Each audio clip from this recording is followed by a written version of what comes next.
Ga dukkan alama kana kan hanyar samun nasara a rayuwarka.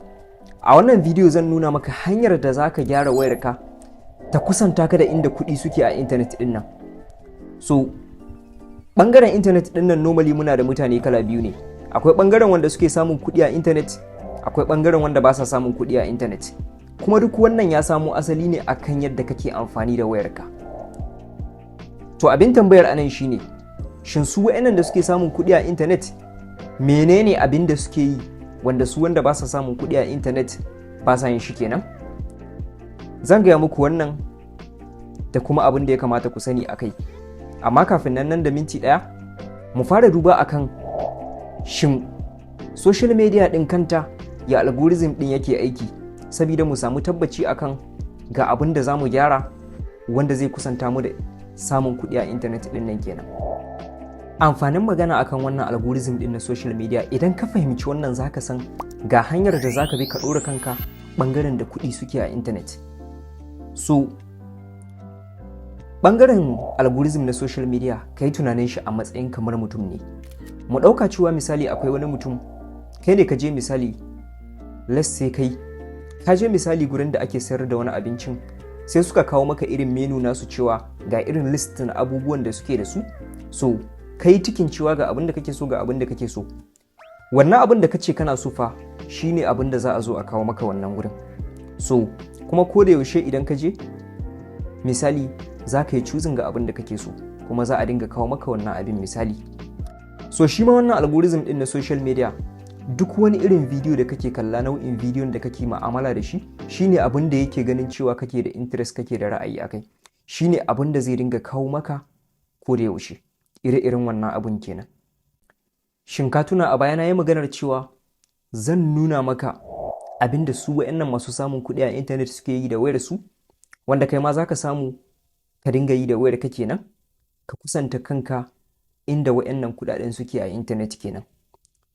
So a nan ɓangaren kafin mu je, ina so ka yi comment da wannan kalmar ta algorithm a comment section yanzu, ka rubuta mana algorithm. Sai mu ci gaba da bidiyon mu kuma kamar haka. A nan online ɗin zaka samu kaso 99 na masu amfani da intanet suna samun kuɗi. Suna amfani da wayar su ne, su suke sarrafa ta, ba wayar ce take sarrafa su ba.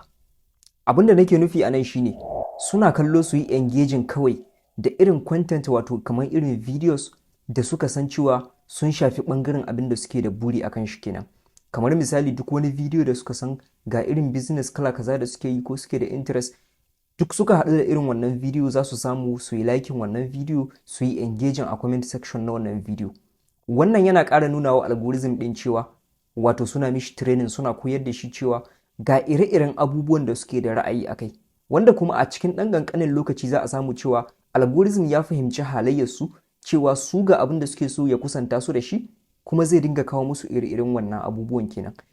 Wato kaga mutanen nan da suke samun kuɗi a intanet suna amfani da ƙwaƙwalwarsu ne nan in ka lura.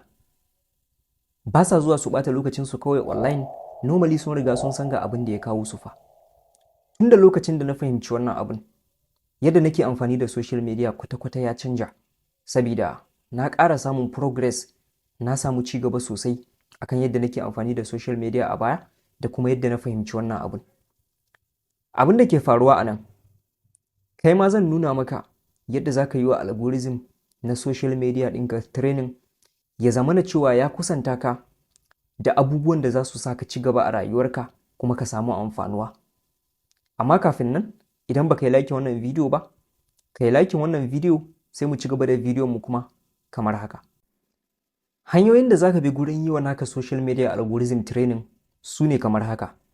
Amma kafin ka fara nuna mishi irin abubuwan da kake so ko kuma haka, mu fara nuna mishi menene abubuwan da baka so, saboda ya zama na cewa ka ilmantar da shi akan cewa abu kaza kwata-kwata baka da ra'ayi da shi.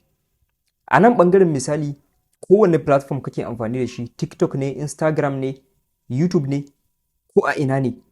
Akwai lokacin da misali idan ka ga kana kallon video ko kuma an kawo maka wani video, so akwai irin option, wani three bottom da zaka gani mafi yawa a wannan platform din, a cikin wannan video din, kai clicking wannan option din, ka nemi gurin da aka ce not interested, I'm not interested ko kuma not interested, haka za ka gan shi. Idan ka yi clicking wannan not interested din, ka nuna wa algorithm cewa baka buƙatar irin wannan content din misali. So kuma za su kiyaye gurin kawo maka ire-iren makamancin wannan content din, za su daina kawo maka. A nan ɓangaren misali kuma, abin da za ka yi wa algorithm ɗinka ya zamana cewa ka ƙara masa fahimta akan ga ire-iren abubuwan da kawai kake da ra'ayi akan su. Normally kowa ya san irin abubuwan da yake kalla, yake liking da sauransu. Duk lokacin da ka ga wani video da ya shafi irin ɓangaren abin da kake da ra'ayi da shi kenan, kuma kana son wannan abin, a comment section ɗin video misali, idan wani abu ne da kake ganin cewa akwai abin da zaka iya cewa, ko wata tambaya da kake da ita, ko wani abu da zaka iya faɗa akan bidiyon, ka yi ƙoƙari ya zama na cewa ka yi comment a wannan bidiyo kenan. So akwai kuma misali ɓangaren misali na social media ɗin, duka wayannan abubuwan bacin kayi su ko kuma kana yin su, ba wai shine kawai zai sa a ce misali kana samun kuɗi online ba. Misali zaka ga cewa kila wasu abubuwan da na faɗa daga cikin misali wayannan abubuwan, akwai abubuwan da already kana yin su, amma kuma menene, kai har yanzu baka samun kuɗi a internet. So baka san hanyoyin da zaka bi a matakin farko ka fara samun kuɗi bane, shi yasa. Idan a YouTube kake kallon wannan bidiyo, ka duba a nan gurin ga bidiyo wanda zaka san misali hanyoyin da zaka bi ka fara samun kuɗi a internet ɗin nan a matakin farko, kai kilikin, zan ganka a wannan bidiyo, zaka ji muhimman bayanan da zaka samu a ciki. Yos, AB Tech.